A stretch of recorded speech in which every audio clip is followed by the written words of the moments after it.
back to my channel. My name's Shayla. If this is your first time here. So in today's video, no, we're not doing a makeup tutorial, okay? I've done about 1,500,000 makeup tutorials in a row. It's time to switch it up. So in today's video, we're gonna do a little Q&A. I asked you guys to ask me questions on Instagram, and y'all asked away. So in this video, I'm just gonna be answering the questions. So we're gonna talk about the wedding.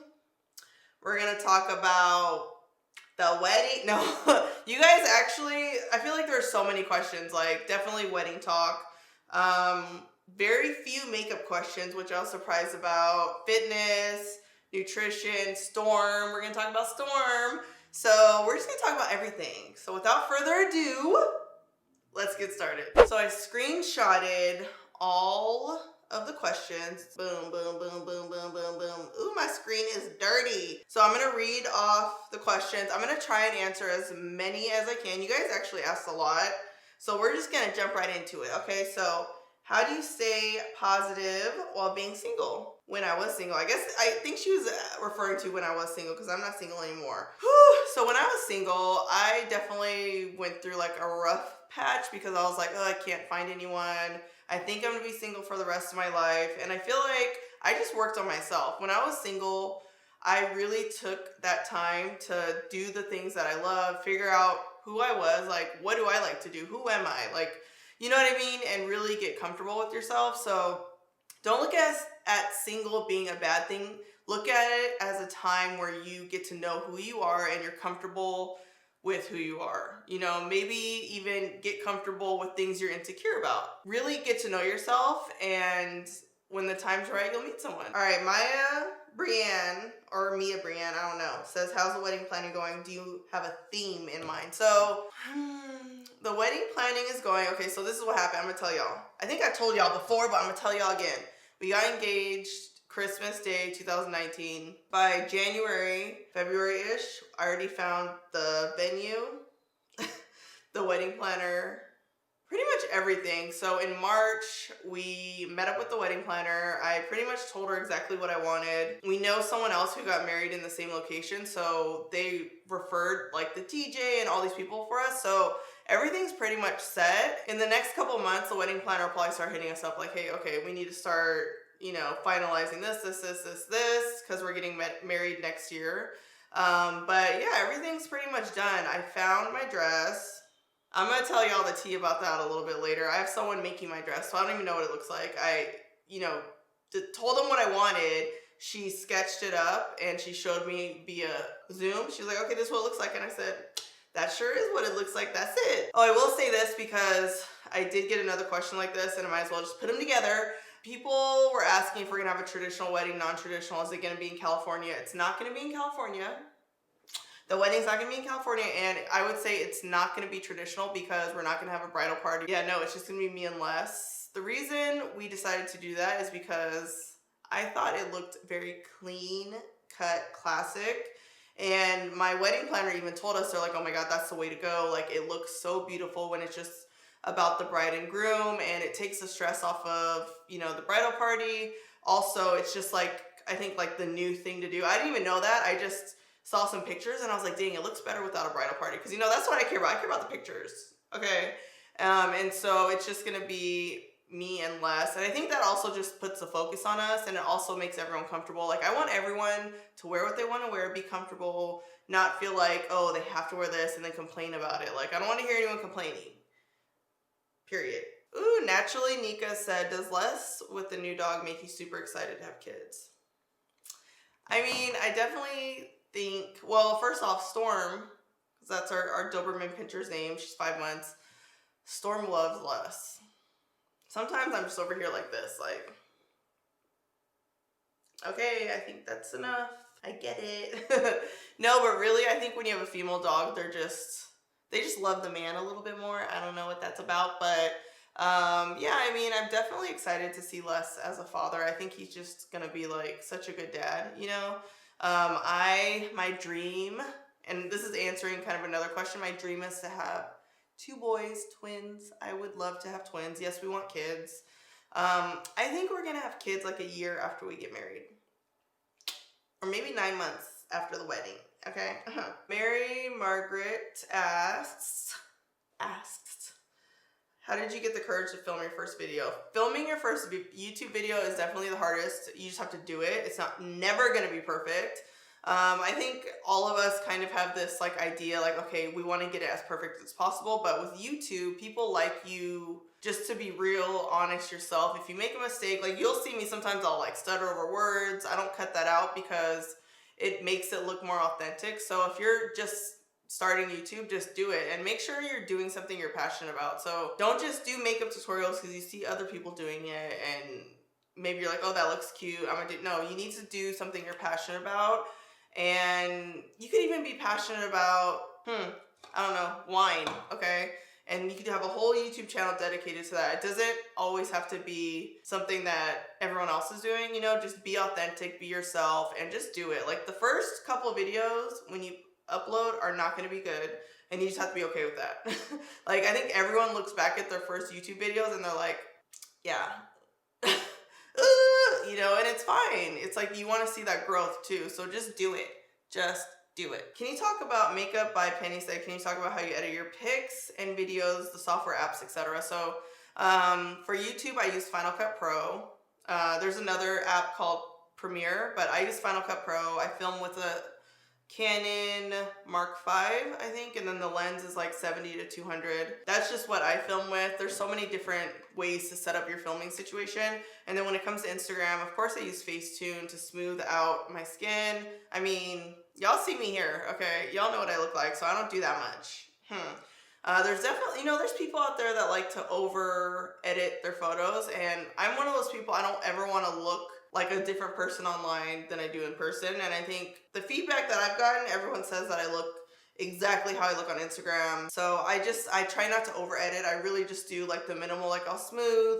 Sometimes I'll use Visco, VSCO, and I'll add like grain to the picture so it looks a little more textured. I'll add a little filter on the Visco cam, and that's it. Like Facetune, Visco, and then Snapseed are all good. Get familiar with them, okay? Okay, so land and fly, I don't know.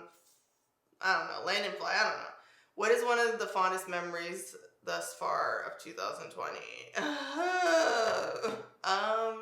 This has been a rough year for everyone. I think for me, I'm grateful for this year because one, it's definitely humbled me. It's taught me that things can change very quickly. You know, like the pandemic happened. Who would have thought that would have happened? You know, so it just taught me, 2020 taught me to save more money. Nothing's ever guaranteed. There was a moment, you guys, I have not talked about this, but there was a moment where I thought like my career was over. I was like, okay, it's done. Like, this is it. Like, everything's going to come to a stop. This is it. I'm grateful for that though, because I think you need to get humbled. You need to realize that not everything's promised. Things don't always go as planned. So let me go back to her question. What'd she say? Your fondest memories. My fondest memory is just surviving, okay? Did you always want to be this big in the makeup industry? Z Fear asked that. So let me tell you a little something. So a lot of us who've been doing YouTube and Instagram for a long time, we did not, I think, expect this to happen. So when it comes to being an influencer, a blogger, it kind of just happened naturally. I think all of us, especially in the makeup industry, had a passion for makeup. So that's why we started teaching it on YouTube, showing it off on Instagram. For me, I started Instagram because I wanted to get more freelance work. So I was like, let me post pictures of myself so people know I'm a makeup artist. I can do their makeup, they'll hire me. Hopefully I'll get, you know, a couple $100 extra a week or a month or whatever to help pay my bills. So I started Instagram just as a tool to help me get more clients, and it kind of evolved into this. And I think nowadays there's so many people who just want to be Instagram famous, or, you know, they just want the following and they're not really like doing it for the right reason. So I think those of us who have been successful, it's because it's been just organic and natural. So going back to the question, I feel like I just keep going off question. Did I ever expect? No, I didn't expect this. I thought that Instagram would help me get more clients and I would be doing makeup for the rest of my life. That's what I thought, but then boom. Have you ever had lipo or any cosmetic surgery? No. So, I mean, obviously if I had lipo, my stomach would be probably a little lumpy. No shade. No, but you know what I mean? Like, it would be very flat all the time. And you guys see my weight fluctuates. if I had lipo, definitely, like, especially my stomach or even in my arms, like, my weight probably wouldn't fluctuate. I'd kind of look the same. But trust me, after I have babies, I'm getting a whole mommy makeover, okay? One of the reasons why I haven't had lipo, and I'm not against it, listen, if you guys want to get lipo, do it. If you want to get your little BBL, do it.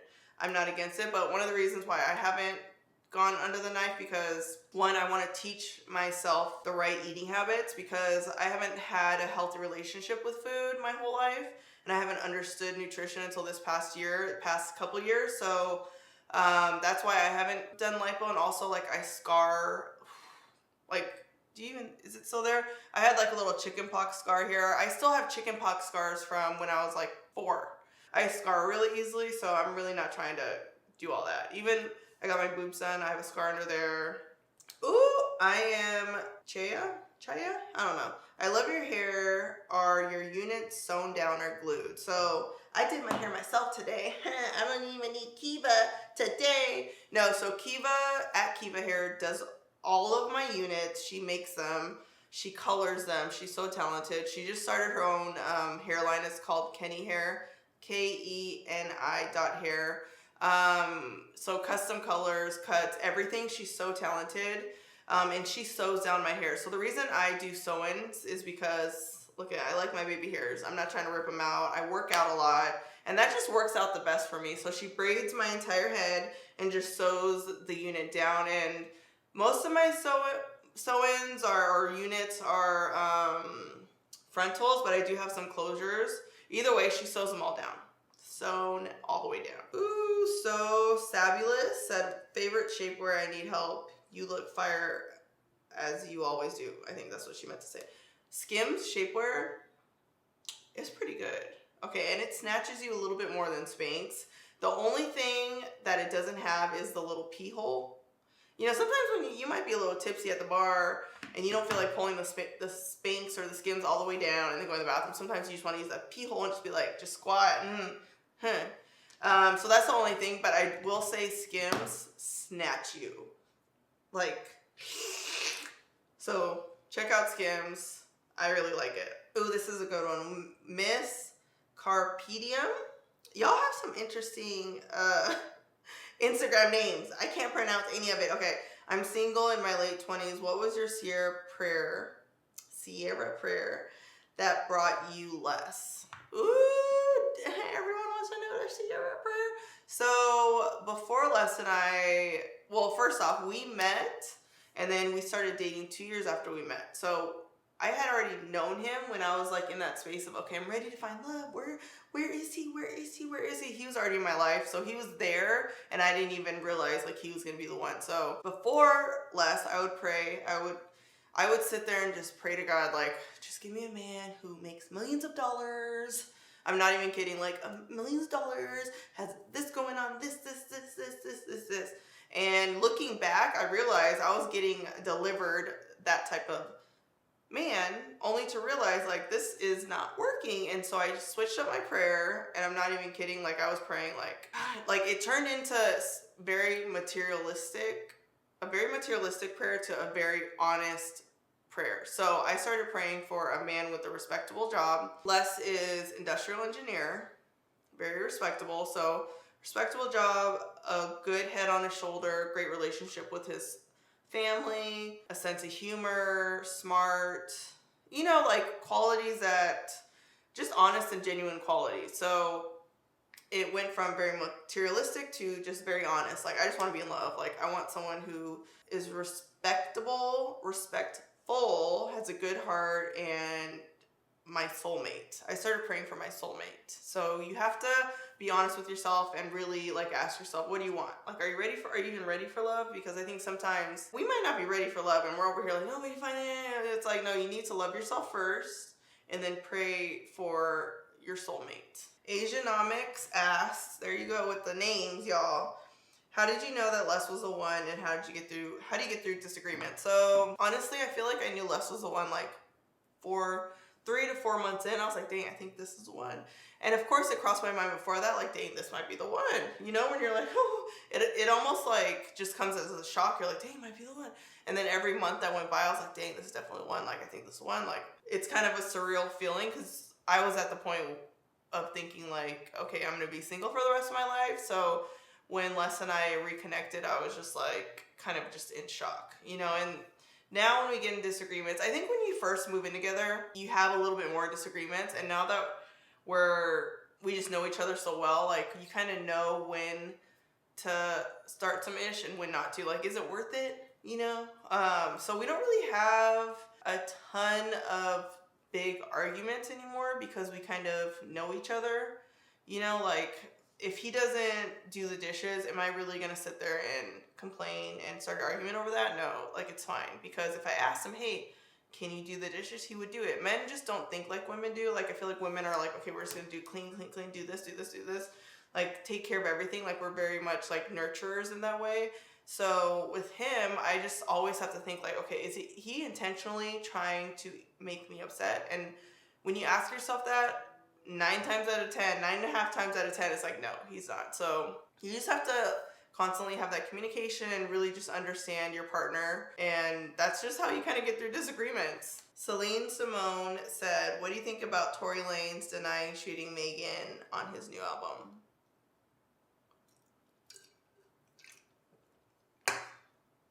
I don't even know who Tory Lanez is, okay? We don't even know her. I didn't listen to the album. Don't listen to the album because I'm just not going to support that. I think if he did not do what he's accused of doing, I feel like he would have came out right away and said that. Like, that's not what happened. That's absolutely not what happened.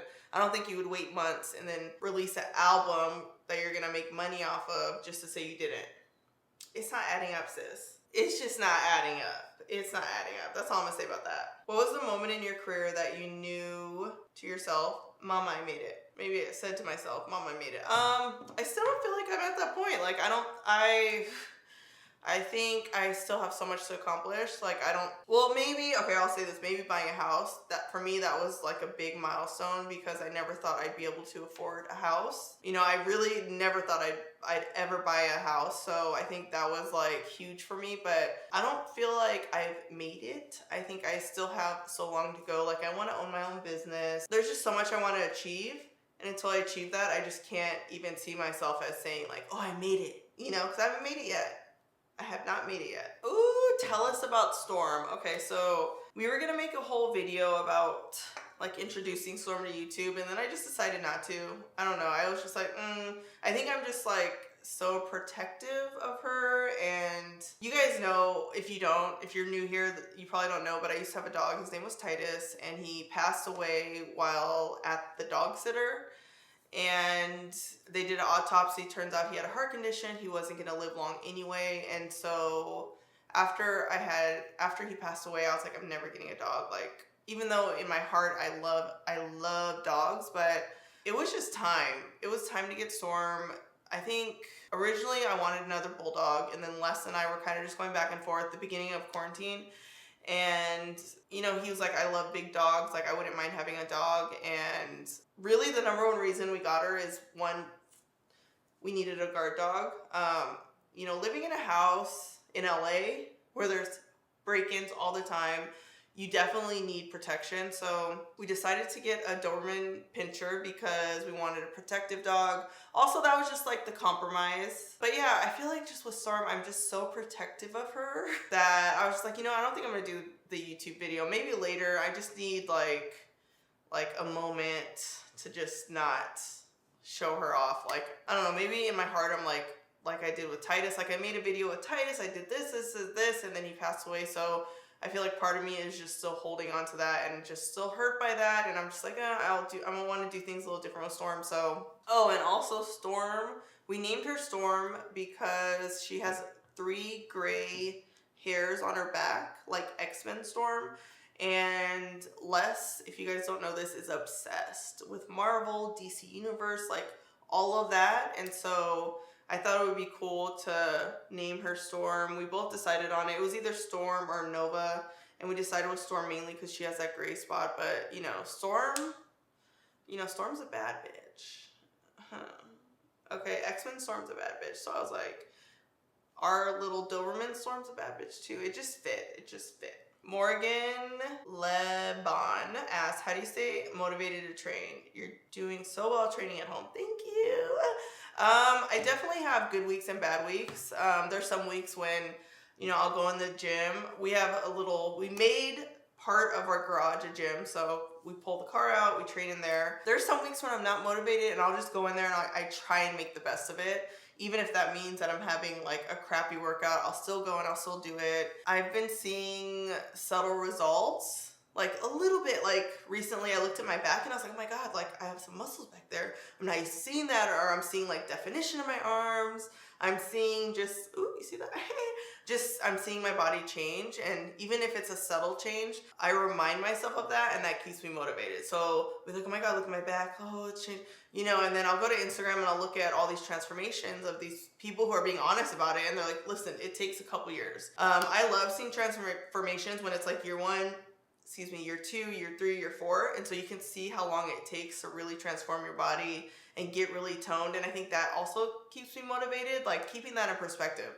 It's not gonna happen overnight. It's not gonna happen in a month. Like it takes time. So just stay consistent. So that's why I work out 5 times a week. I just try and stay as consistent as possible because I have been seeing results and I'm just loving this journey I'm on, this fitness journey I'm on. Thoughts about the new NARS matte foundation and why do you rarely review Pat McGrath products? So I talk about Pat McGrath on Instagram a lot. I don't do a lot of videos with her palette. Well, actually, I think my last Black-owned makeup brand video I featured her, but her palettes are a little bit more on the pricey end. And I just want to make sure every time I'm talking about products that you guys have access to it. And I think sometimes $60 for a palette, most of you guys are like, ooh, that's a little outside my budget. So I try to review products that most people can afford because $60 for a palette is a lot of money, especially during a quarantine, especially during a pandemic, especially when millions of people have lost their jobs. So I just try and be sensitive to that. I love Pat McGrath products. Like, I think she's an amazing makeup artist. I've met her. She was just the sweetest person, like super inspiring. And I do talk about her products when I get them on Instagram, but I just try and use products that are affordable on my YouTube channel as much as possible. And then what was the second part of the question? Ooh, NARS matte foundation.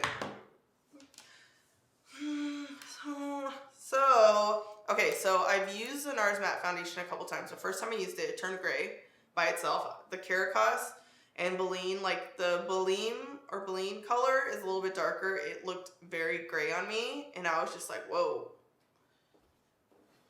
And then I tried mixing it and even then the color was just a little off, which is why I don't use it. I feel like if you have a super neutral undertone, it'll probably work, but it was just a little too gray for me. So that's why I don't use it. All right, Rachel Nicole asks, what was the most helpful thing you did to lose weight? Get in control of my nutrition. Listen. Come a little closer. You guys need to hear this. You will not lose weight just working out, period. Okay?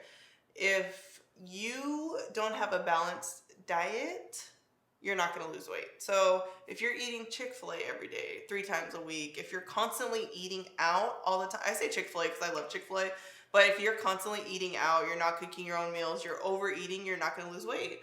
So for me, it was discovering that balance, which everyone talks about balance, but it's not that easy. So I have a nutritionist, and I've been working with her for over a year. And working with her, I've really understood portion control. And so I can look at something and be like, okay, that's probably X amount of protein, So I'm getting to the point where I can kind of see food and understand, okay, like I can eat this much, you know what I mean? Oh yeah, so the most helpful thing I did to lose weight was get my nutrition in order. Ooh, Karina Murgua said, what are you most excited about for the wedding? I think I'm just excited to see everyone there. Like, I think it's going to be exciting to just share that moment with my closest friends and family and just to see everyone show up for you, you know? I'm excited to walk down the aisle. Like, I think about that a lot. Like, what am I going to start crying? Like, what's going to happen? So that's like, I think the most exciting, and also just a party. Like I think it's gonna be just one big party. It's gonna be so fun. I'm just excited about it. Ooh, XXIIT said, what are your fitness goals? What are you working towards on your health journey? So before, I was all about lose weight, lose weight, lose weight.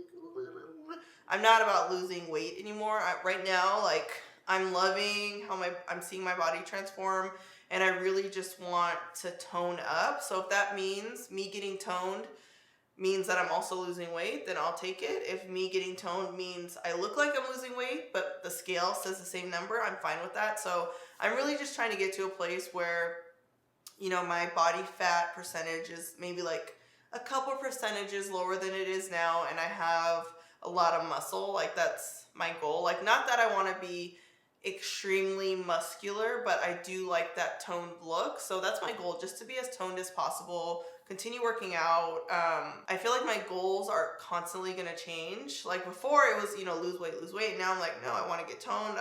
I want to be strong. Like I'm loving this. And so next year might be different, but yeah, I just want to get toned. Do you want to start your own makeup brand? I'm Brittany Lee asked. Of course, like it's been my dream to have my own makeup line since I was living in my 1-bedroom apartment, okay, off of Olympic and the Pico area.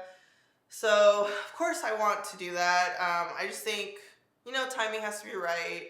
I think it's going to happen eventually. There's a lot of businesses that I want to be a part of. So, you know, I'm working on it. That's all I'm gonna say. I'm definitely working on some things. Nothing's set and happening right now, but I definitely want to have my own makeup line. I wouldn't even mind having like my own fitness line, something fitness related. ILYYJ says, how are you coping with the constant lack of disrespect of Black women?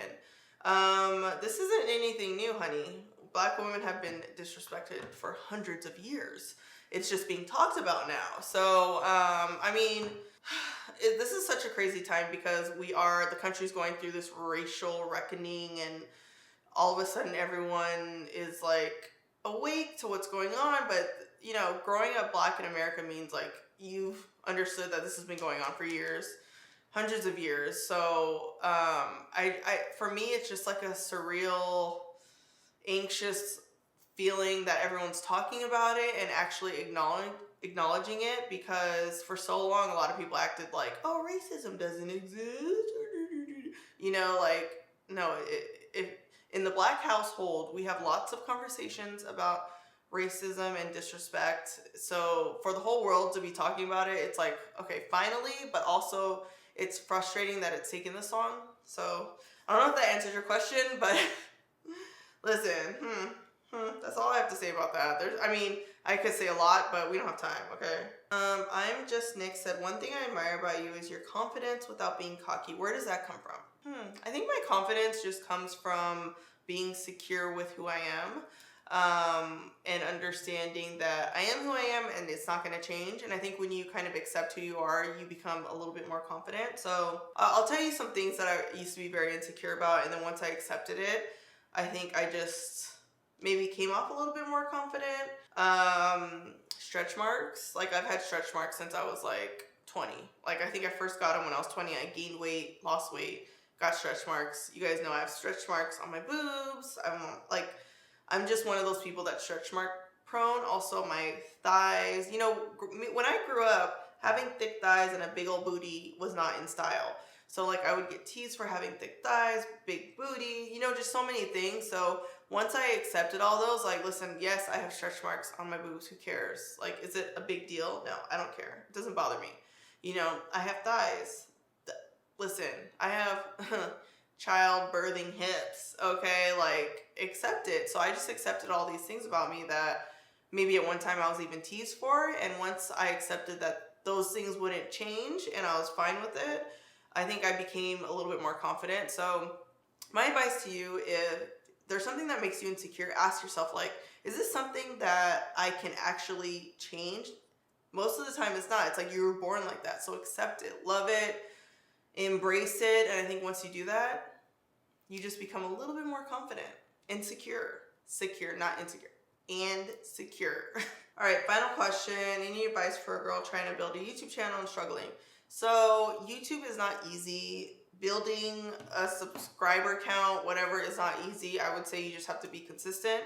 You have to be passionate about what you're doing and be consistent. It's not always going to be this uphill climb. Like sometimes you're going to have a little like uphill climb. You're like, oh my God, it's so great. And then all of a sudden it kind of goes down and you're like, you get discouraged, and then boom, it goes back up. So you just have to be consistent and believe in what you're doing when it comes to having a YouTube channel. And just, you have to do it even when times are hard. Like there have been times where I've just felt like no one's watching my YouTube channel and I'm like, I just want to quit, and I don't. I just keep going, and it's always worth it. So just always keep going, and that kind of applies to business too. Like if you have a business and you're like, oh, I feel like it's not doing as well as it should be doing, keep going. Just don't give up. Don't focus so much on followers and subscriber count and that number. Just focus on, doing the best that you can do, the best job that you can do. All right, guys, I feel like I ran out of time. Like I went through so many questions. I can't be having you guys here all day. If you guys want to see a part 2, let me know. If you guys like these Q&As, let me know. Hopefully I answered your guys' question. Thank you guys so much for watching my video. Don't forget to subscribe to my channel, comment below, and last but not least, strut and slay.